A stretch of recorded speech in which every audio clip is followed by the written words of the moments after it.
This week we are working on inferencing. We've done inferencing before, but we've not done it with literary text. That's what we're working on it with this week. So inferencing is when you use your own brain and clues from the story to guess what the author wants you to know. We took notes on this, and you can use these same notes again. They're on page 3 in your notebook. You use text clues and your background knowledge to make an inference, okay? So we are going to use this little story here to make an inference on the next page. So we see a man and a woman. The man's cooking. The woman's like, hey, what's cooking? He's like, it's a new recipe. Tell me what you think. And then when we see her taste it, look at that face she's making. Does she look like she likes it? All right, so let's go and fill out the chart on the following page.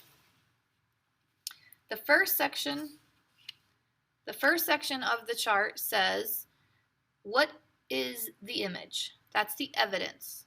Sometimes the evidence is text, but in this case, the evidence is an image or a picture because that's what they gave us. So our evidence is a man's cooking something, and he asks a woman to taste it, and the woman makes a funny face. You can write that in my words. You can write it in their words. A man's cooking. He asks the woman to taste it. She tastes it and makes a weird face.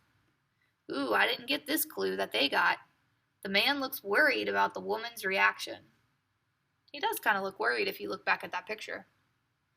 The next section in the chart, what I know, this is your experience. This is your background knowledge. Well, I don't know about you, but when a woman or when anybody makes a face like that after eating something, it usually means they don't like whatever they just tried. If a person makes a weird face after eating something, the food probably tastes bad. Tastes bad, or they just don't like it, right? So your inference is when you put these clues together with what you know. So I'm going to infer that the woman probably doesn't like the food. The woman thinks the food tastes terrible. Okay, we used the clue with her face, and we know people who make faces after eating something usually don't like it, so that probably means she doesn't like it. Did she say she didn't like it? No. But we're inferring that she didn't like it. On the following page, Sir Gawain and the Green Knight, we have a close reader habit. What kind of person does Sir Gawain seem to be? As you reread, underline any details that suggest what sort of person he is. So we're looking for details that suggest what type of person he is.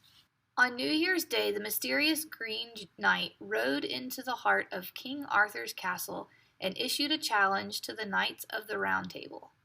He would grant any knight a single stroke with his green axe against his neck, but only if that knight would return the favor 1 year and 1 day later.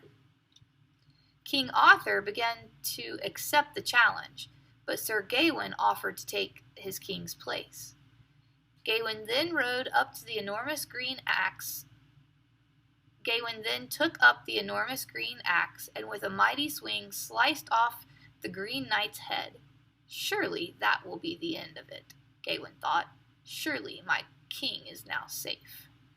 So, some clues that show how Sir Gawain is.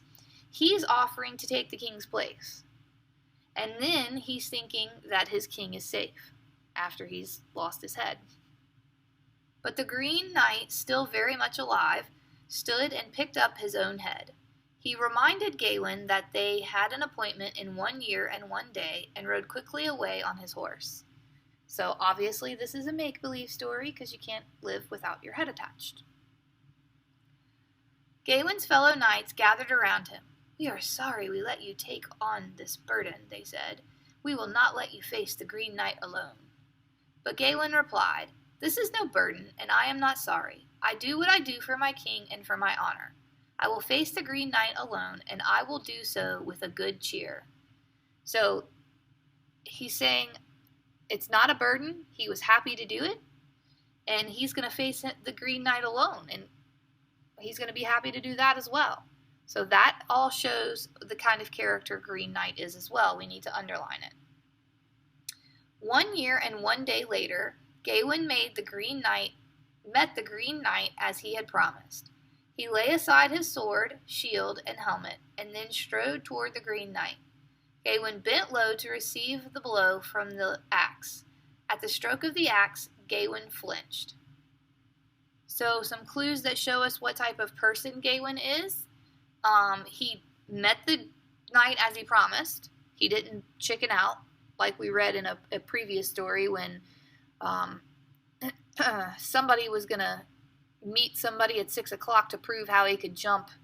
Or no, he's going to meet somebody at 7 o'clock to prove how far he could jump from island to island, but instead he left at 6 o'clock and rode away. Sir Gawain's not like that. He's not chickening out. He's facing his challenge head on. And he flinches when he goes to receive the blow. So he is nervous, but even though he's nervous, he's still going to receive that blow and do what he said he was going to do. Are you afraid? Asked the Green Knight. Get on with the business, Gawain snapped. So even though he is afraid because he's flinching, he's like, yeah, get on with it. Go ahead. Again, the Green Knight raised his axe. He took aim and swung, but Gawain was unharmed. Surely that will not be the end of it, Gawain thought, as he readied himself again.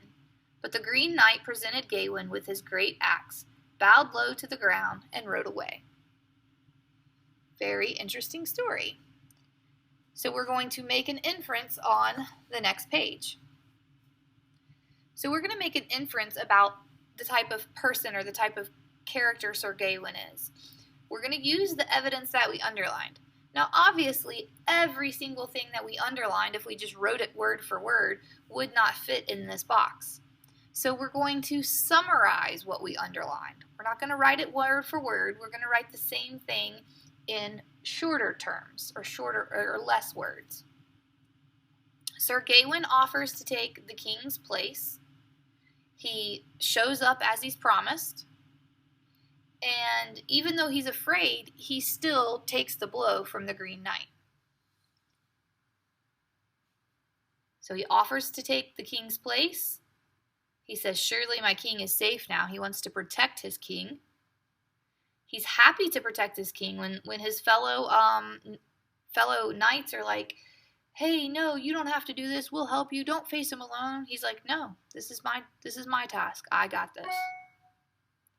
And even when he's afraid, when he flinches, he keeps his promise. All right, so what do you know? What do you know about people who take other people's places? They're pretty noble, right? To stand up for somebody. What do you know about people who keep their promises? They're pretty trustworthy, right? People who don't keep their promises are not trustworthy. Somebody says they're going to do something and they follow through with it. That's a pretty trustworthy person. And then even though he's afraid, he still goes through with it. So he's brave as well. So people who try to protect others are noble. People who keep promises are trustworthy. And people who do what they must, even when afraid, are brave. So what can we infer about Sir Gawain? He is noble, trustworthy, and brave. We're going to take the same things we did here in the chart to write in paragraph form. So on page 168, where we're writing our inference in paragraph form about Sir Gawain, this hint is very helpful. Start by stating at least one of Gawain's traits, then quote parts of the story that show those traits. So we could start with saying one of his traits, or we could say all three of them. Sir Gawain was noble, brave, and trustworthy. Then we would quote things from the story that show how he was noble, brave, and trustworthy. Sir Gawain was noble when he offered to take the king's place. He said, what did he say? He said, surely my king is safe now. We could quote that. Sir Gawain was trustworthy when he showed up like he promised he was going to. Sir Gawain was brave when he did what he had to do, even though he was afraid. And we knew he was afraid because he flinched. So the example answer that they have It appears Sir Gawain is noble, trustworthy, and brave. When King Arthur tried to volunteer for the Green Knight's challenge, Gawain offered to take the king's place. They're quoting there. Now, I quoted something different. I didn't use that quote in my answer, and that's fine. I quoted, "Surely my king is now safe," because that still shows that he's noble because he's wanting to save his king. When Gawain kept his promise to the Green Knight, he proved himself trustworthy. I said the same thing. And although he was scared, as shown by the fact that he flinched, quoting flinched from the story, he bravely chose to keep his promise. Gawain is noble, brave, and noble, trustworthy, and brave person. So we have an introductory sentence. It appears that Sir Gawain is noble, trustworthy, and brave person. We have supporting details with 2 quotes. We quoted 2 things from the text. And then we have a closing sentence. Gawain is a noble, trustworthy, and brave person. Y'all need to make sure you're practicing writing introductory and closing sentences. That's something Ms. Bridges is also looking for in your journals.